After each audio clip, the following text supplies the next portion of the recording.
On PrimeTime Politics tonight, with a federal budget coming next week, we'll look at challenges and expectations. With so many priorities competing for funding, MPs will debate where the budget focus should be. Does the new federal climate plan let the oil and gas sector off easy? There are lots of unanswered questions about how the private sector can do its part. I'll speak with the head of the Business Council of Canada. And the hopes for peace in Ukraine have given way to more distrust and skepticism as Russia steps up the shelling and airstrikes. And there are still questions about what role Canada could play in an eventual peace deal. I'll speak with this Ukrainian politician about the latest developments.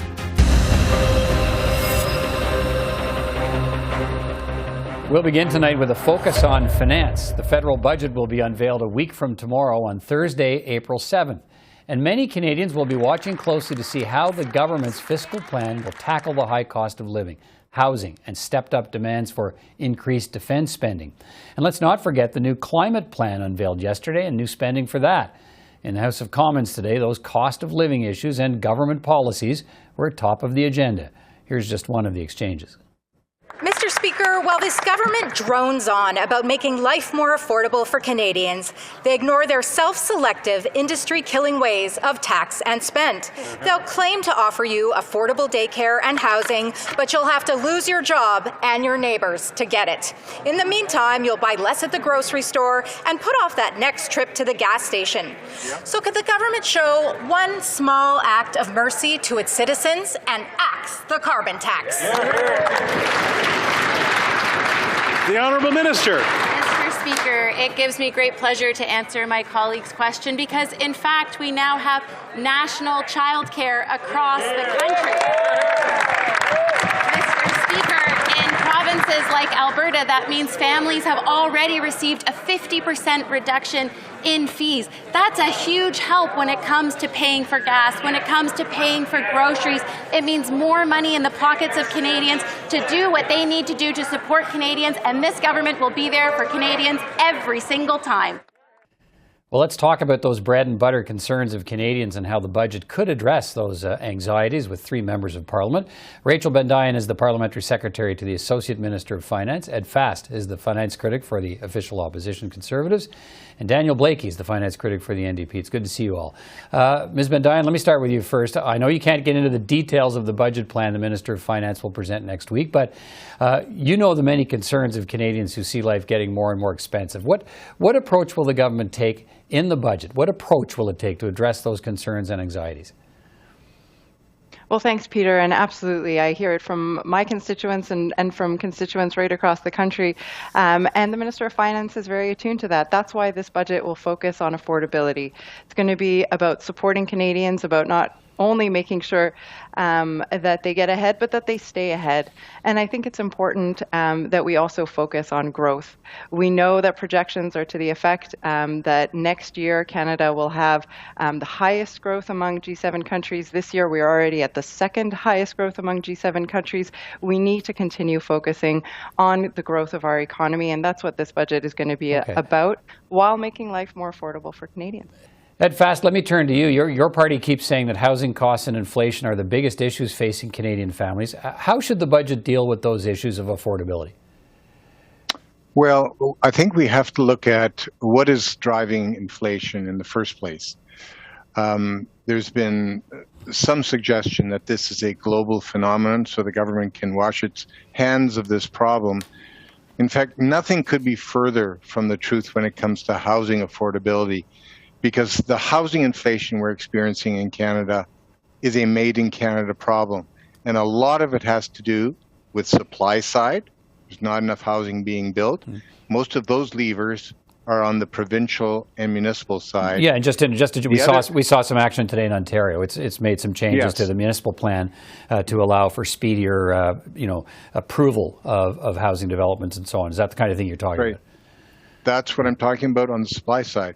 But the other side, which is probably an even bigger driver of inflation, is federal government spending. As you know, the government in its last budget said it was setting aside over $100 billion of what they called stimulus. This is taxpayers' money that was going to be pumped into the economy as required. They said they were going to set up guardrails to ensure the stimulus wasn't injected to the point where it was causing inflation. Well, they blew right through those guardrails, and today we have major inflation, especially in our housing markets. So the government has to take responsibility here, and they're going to have to control, they're going to have to restrain borrowing and spending. Okay, Mr. Blaikie, the New Democrats have this new supply and confidence agreement with the minority Liberal government to keep the Liberals in power for the next 3 years. So there's no chance the government will fall over this budget, but we expect you'll get the dental care that you've demanded as part of this budget. What else needs to be there? Well, some of the other things that we're certainly looking for are actions on the supply side of housing in order to help build more housing. Our agreement talks about topping up the Canada Housing Benefit for folks who are struggling to make rent in a time when housing costs are really out of control. And, you know, we're trying to focus on a number of things that can provide a little bit of relief to Canadians in a really challenging time when they're facing mounting costs. Our view, though, is that means putting in place ways to pay for things together in order to reduce Canadian household costs. So, you know, dental care is very much in that stream. Taking action on housing on the supply side is part of that. Getting a much better, efficient, and more ambitious program for home energy efficiency retrofits is also part of that, because to the extent that we can help Canadians make improvements to their home, we can help reduce their home heating bills. Pharmacare is another example where acting together, we can reduce the costs of things that Canadians really can't afford to do without, and that too many Canadians already are. We've seen some of these initiatives unveiled to some extent in the government's climate plan. A lot more work to do on that, and we expect we'll see some of that in the budget as well. But a lot of things competing for the federal dollar here, Rachel Bendayan, and I guess I'm wondering, one of the things we're going to be watching for, and that the government will be confronted with, is the whole idea of increased spending on defense. And I'm wondering how you think the war in Ukraine and the demands on Canada's military change the approach the government must be taking to funding defense. Well, thanks for raising that, Peter. And I think it speaks to what my Conservative colleague mentioned earlier. The war in Ukraine has fundamentally changed the world. And if my Conservative colleague thinks that the war in Ukraine and the invasion by President Putin and Russia hasn't impacted global inflation, then he's completely off the mark. It hasn't impacted energy prices right around the world, and it is impacting inflation. And so I think that just as other countries, Canada is taking a hard look at where we might need to spend in defense. I, for one, am concerned about our territorial sovereignty, including in the Arctic, and I think those conversations are extremely important to have. I'm hearing it from Canadians, and I know that the finance minister and indeed our entire government is very attuned to that at the moment. You know, like budgets, at fast budgets are about choices, as you know, and Rachel Bendayan points out the amount of money that Canada is being asked perhaps to spend on defense. You know, could be significant, and so that's a choice it'll have to make. And to your point, maybe if that's what you believe, that could drive up inflation even further if Canada has to spend on that. What should it spend on defense? Should it commit to 2% of GDP as NATO is asking? Yes, that's my short answer. Yes, we do support more spending on defense, but as you suggested, this is about setting priorities. Wise governments know how to prioritize. And what's happened with this government, it has no ability to set priorities. And what we saw at Finance Committee, you will have seen, you know, there were hundreds and hundreds of pre-budget submissions that were made. And the NDP and the Liberals and the Bloc, they just uncritically accepted these recommendations, said these are going to be ours, and they sent them into government for consideration. We chose not to even make recommendations simply because we saw the process was so deeply flawed. There was no prioritization.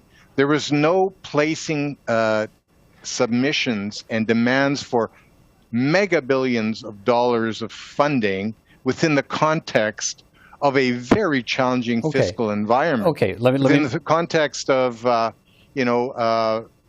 deficits that are interminable right now. Okay, Mr. Blaikie, the NDP is against pushing up defence spending to meet the NATO threshold. What that could mean an extra 20 to 25 billion a year that Canada would have to spend on defence, according to the parliamentary budget officer. Budgets are about choices. So, what increased level of spending on the military would be appropriate? Well, I don't have a number for you. Jagmeet's been very clear that we think that the 2% target is beyond where Canada should be spending on defense. But in terms of where to look for opportunities to spend on defense, I mean, we know that our military is not only deployed into combat zones, it does humanitarian assistance. Internationally, it responds to disasters and public health emergencies here within Canada. We saw that most recently in the pandemic. That requires equipment. And if we're going to ask our men and women in uniform who do an amazing job to do any particular job, we need for them to have equipment that's going to help serve that. So whether we're talking about replacing aging helicopters, whether we're talking about improving airfields in northern Canada, that's something that actually can have civilian benefit if it's done well. Those airfields can be used not only for military purposes, but for better access to northern communities that need that assistance. So we do think the government should be looking for ways to maximize civilian benefit when they're spending on military infrastructure. All right. Look, time is short tonight, but I want to thank you all. We'll have a chance to talk about the budget again, perhaps even before, but certainly after it as well. Thank you all for your time tonight and giving us your perspective. It's great to talk to you all. We'll see you again. Thanks so much, Peter. Thank you. See you soon. Well, lots of people still digesting the federal government's new climate plan released yesterday, and still lots of questions about what role various sectors of the economy will be playing in trying to cut greenhouse gas emissions by 40 to 45% below 2005 levels by 2030. Goldy Hyder is the president and CEO of the Business Council of Canada, representing more than 150 of the country's largest companies. Mr. Hyder, good to see you again. Thanks for taking time to speak with me today. Appreciate it. Good to be with you, Peter. Look, now that you've seen the long-awaited climate plan from the federal government, what's your assessment? Well, it's comprehensive. It certainly brings into play all of the major sectors that are needed to be in here, because this is very much a whole of economy approach. This is not about all the emphasis that's been put on primarily the energy sector, because that's one component of it. But we've got a lot of other sectors that need to do their parts as well: transportation, building, housing, all kinds of things are going to be involved here. So we're pleased to see the recognition that this is not about a specific sector alone, that it is about a whole of economy approach. So it's comprehensive in that sense, but obviously that also leads to the statement of the devil's in the details, and how do you do some of these things? Sure. We know to some extent the cart's before the horse here, right? Because the budget's coming after. We'll have to see what the budget says about some of these specific things, especially around incentive tax credits, to make sure that we can do things like carbon capture. I want to get into that. You represent companies across many sectors of the economy. Is the plan clear and realistic for how they will achieve the emissions cuts expected of them, or what are some of the unanswered questions you have? Well, I mean, there will be many unanswered questions, because a lot of this is a big bet, is it not? It's all about innovation. It's about human behavior change. It's about infrastructure. There's a lot of things that have to come together here. It's a hard transition. It's not going to be easy on anyone. And I think the recognition by government that, for what? We've cut 1% in the last 16 or so years. We've not even cut any in the last 4 years, or I think 2015 to 2019, we didn't cut anything at all. How are we going to get to that extra, 40% or 39% that we're going to need to do? There's a need for a partnership. It's the approach that I think is important. I will tell you, representing really the diverse swath of sectors across this country, that there's a commitment. There's a recognition for the need. There is a financial allocation being made from a capital perspective. We need to make sure that more capital can come into the country, and that comes from predictable, stable regulatory frameworks. We can't politicize this issue as we go forward. So we're making sure that we're going to be working in partnership to bring about the capital, because that's what's necessary to bring about the innovation, right, Peter? And we also need people. So we want to maintain support for immigration. This is not just an environmental policy, or this is a sort of a whole of economy policy that's going to be necessary.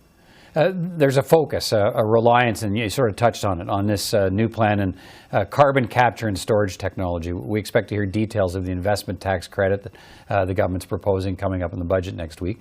What do you want to see in terms of an incentive that will spur the companies that you represent and others to invest in lower carbon technologies? I think people need to understand, first of all, that this is not just business saying, give us money to solve your problem. people have to recognize that the carbon capture is all costs to a company. There's no market for carbon. You're not going to capture it and sell it to somebody else, certainly not in the short term unless you're able to do some kind of carbon fiber and stuff like that. So this is a social policy in many ways. We're trying to help address a social policy of addressing the crisis around the climate, which we're, as I said, we're committed to doing. But we need a partner, and that partner has to de-risk the capital that is required to do this. And so that incentive tax credit is designed to say, we'll be a partner. We will share the burden with you. There's an ask of 75% of the tax credit. Somewhere between that number, hopefully we'll come close to that number, so that the government has skin in the game as well. But it's not just about the oil sector either, right? I mean, you look at the auto sector. Everything that we were talking about is electrical vehicles and critical minerals and batteries and all of that. Peter, we need a national grid. We don't have the electricity grid, and the demand on our grids is going to be exponentially higher. We're not getting the take-up on the electrical vehicles and stuff that we're supposed to get to kind of get to the place where we're not driving cars with gas in it anytime soon. So it's a burden that all of us share. We all have to do our part, and we can't lose sight of the fact that the customer, the consumer, because remember, everything has been put on the supply side. What about the demand side? Are they coming along the ride with us? Because it's going to be costly for them as well. You touched on it. Some of the critics of the plan suggest the fossil fuels industry, the largest single source of emissions in the country, and some of those companies are your members, got away easy in this plan because they faced no new regulations and no new costs immediately. What's your response to that criticism? Yeah, I'm not sure they feel that way. I mean, there's a very solid group of people that come together called the sort of Pathways Group or the Pathways Initiative, and it's really the major producers working together to say, how are we going to make sure that we invest the capital that's necessary, that we have the innovation capacity to get to where we need to get to, and we have the infrastructure that's going to be necessary to doing these things, right? In fairness, they're going to carry the bulk of the burden of reducing the emissions over the course of the next, not just till 2030, but over till 2050. It can't happen without these other pieces of the puzzle being there. We need to have a partnership with government and others. We need to make sure that we maintain public support for the direction and for the policy changes that are going to impact our consumer base. We need to make sure that we attract the capital. We need to make sure we attract the talent. And we're making a whole bunch of bets here, Peter, on innovation. That innovation has to work. And it may be that some of the things we're betting on might not work. And we'll have to pivot and find other ways to bring down the emissions. And all I can say is there's a commitment to doing that. And I think doing it together is in the national interest and certainly the interests of Canadians. All right. Goldy Hyder, President and CEO of the Business Council of Canada. Good to talk to you again, and we'll talk again soon. Take care. I'm sure we will. All the best, Peter. Canada's former Chief of the Defence Staff, Jonathan Vance, has pleaded guilty to a single charge of obstruction of justice. That's in connection to the sexual misconduct case against him. Vance faced allegations of inappropriate behavior with female subordinates. The charge was laid by military police last July, alleging that Vance had attempted to persuade a woman to make false statements to investigators about their past relationship. Vance has been sentenced to a conditional discharge and placed on probation for 12 months. He will have no criminal record, but will be required to complete 80 hours of community service. It is not my role to comment on the results of an individual criminal case with an individual defendant. However, as Minister of National Defence, my responsibility is to continue to build an institution where everyone can work with the respect and the protections that they need to do their jobs on behalf of our country. To the war in Ukraine now and the disappearing sense of hope that surrounded diplomatic discussions just 24 hours ago. Just a day after Russia promised to de-escalate its attacks on Ukraine as a sign to build trust in the peace talks, the shelling around the cities of Kyiv and Chernihiv actually increased. Western allies are now dismissing the pulling back of Russian troops as a ploy to regroup and reposition. In Ottawa, the Foreign Affairs Minister, Mélanie Joly, promised more sanctions are coming against Russia and condemned the latest Russian attacks. This is completely horrific what is happening, because we see that while negotiations are still ongoing, clearly both parties are not able to trust each other. Why? Because Russia is not showing good faith. Canada condemns the bombing of a Red Cross facility by Russia. We are extremely concerned with the dire situation happening in Mariupol, and we will continue to support the Ukrainian side as obviously Ukrainians are fighting for their freedom and their lives. Well, let's go to Kyiv, Ukraine now, and bring in Kira Rudik. She is a Ukrainian politician and leader of the political party Voice in Ukraine. Ms. Rudik, thanks so much for taking time to speak with me. I appreciate it. Many people took Russia at its word that it would de-escalate its shelling around Kyiv and Chernihiv, but what's been happening instead? So, as we have told the world for the last 8 years, you cannot trust Russia. So yesterday, there were these promises that they will pull off their troops. And what happened was the most intensive shelling since the beginning of the war. I literally did not sleep this night because the explosions were everywhere. And this is just a sign of how Russia is keeping their word. This is just a sign of what it is to try and to get into agreement with them. And this is why we do need the security guarantees from the other countries, so there will be a way to get Russia to keep their word. I want to come back to the security guarantees in a moment. There were also reports that today that Russian missiles have struck a well-identified Red Cross warehouse in Mariupol. What do you know about that? So we are getting the confirmation about this report. And the information that we are getting from Mariupol is very limited because the city has been under the siege for the last 3 weeks.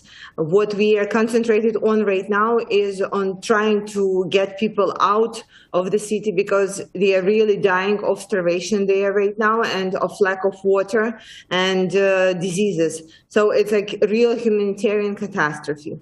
Russians are not allowing their humanitarian convoys out. So there was only one time when we were able to take people out systematically is when the Ukrainian army was taking over the lifeline, the road on the entrance and exit to the city. But since then, and especially that this is happening in lieu of all the negotiations, we are not able to take our people out. And this is devastating. The city is being shelled many times a day, and people are just dying there because they have no way out. This is terrifying. There was, let's come back to the negotiations and all. There was renewed hope for possibly a diplomatic end of the war after the talks yesterday when Russia said it would scale back its invasion to help build trust for those peace negotiations. But as you've said, and as we've seen, instead the shelling has intensified. How do you feel now about the prospects for peace and whether in that process you can trust Russia? Okay, let's operate only by logic and facts. So fact number one, for over the last 30 years, everywhere where Russian army would come in, they would stay there. Georgia, Kazakhstan, Belarus. So we should understand that Russians will not pull their troops back. Whoever is coming to Ukraine will have to stay here. And we know that these are the soldiers that we'll have to kill. Second statement is Russia is systematically unable to provide a ceasefire. We have seen it for 8 years on our borders where they occupied territories. So third statement is there is no way for us to make Russia keep their word. And it's only the international community that could push Russians to actually execute on what they promised. So based on these facts, we need to understand that right now the negotiations, they need to start with the security guarantees. They need to start with saying, hi, it's not us Ukrainians talking to you. It's these leaders of the world who are standing behind us, who are saying, yes, we all agreed that Ukraine will be supported, will be provided with additional security guarantees. Then there could be a talk. Right now, these are the talks about, okay, what is your position? What is our position? What do you want? I am looking at the talks as one way of getting our humanitarian convoys out. getting people out of the siege cities. This is the most important right now. But all in all, we do understand here in Ukraine that we will have to fight Russians back, and we will have to push them from our country. We didn't have any proof in the past that diplomatic way of agreeing with Russia works or can be executed on. And this is why we keep asking for additional weapons, for additional support.